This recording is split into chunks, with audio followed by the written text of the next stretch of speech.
তো আসসালামু আলাইকুম গাইস, আপনারা তো দেখতে পাচ্ছেন এখানে কত সুন্দর আল্লাহর সৃষ্টি যে সামলা ফুল হয়েছে এই একটা পুকুরে। এই সামলা ফুল আমরা খেয়েও থাকি, ছোটোবেলায় আমি খুব খেতাম, এখন আমি খাই না। সামলা ফুল দিয়েছে, এইগুলো সবই আল্লাহর সৃষ্টি দিয়েছে।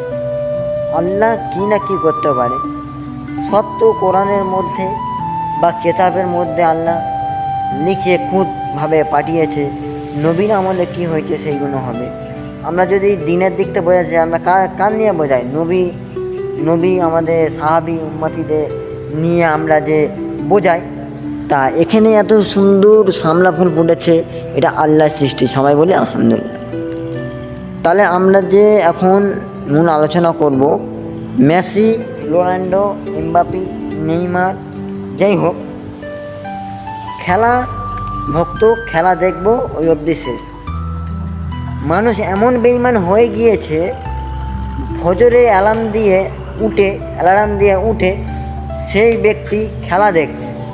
কেন? সে 5টা মিনিট নামাজ পড়ে এসে খেলা দেখতে পারতো না? সে নাই দুয়াটাই নাই করলো। সে এমন বড় নাফরমান বেঈমান, ফজরে অ্যালার্ম দিয়ে উঠে খেলা দেখছে, হ্যাঁ, রাত জেগে খেলা দেখছে। তাহলে বলছে আল্লাহ হাদিসে, যে ব্যক্তি বিনা কারণে জাগবে সেই ব্যক্তি ধ্বংস হয়ে যাবে। কি ধ্বংস হবে? স্ত্রীর সঙ্গে ঝামেলা হবে, স্ত্রী ছেড়ে যাবে, ডিভোর্স হবে। এটা খুব আমাদের পাড়ার মধ্যে অনেকে ডিভোর্স হচ্ছে, ফের বিয়ে করছে, এইরকমই হচ্ছে। তাই আল্লাহ রাতটা এবাদতের রাত দিয়েছে, আপনি ঘুমোতে পারেন বা এবাদত করতে পারেন।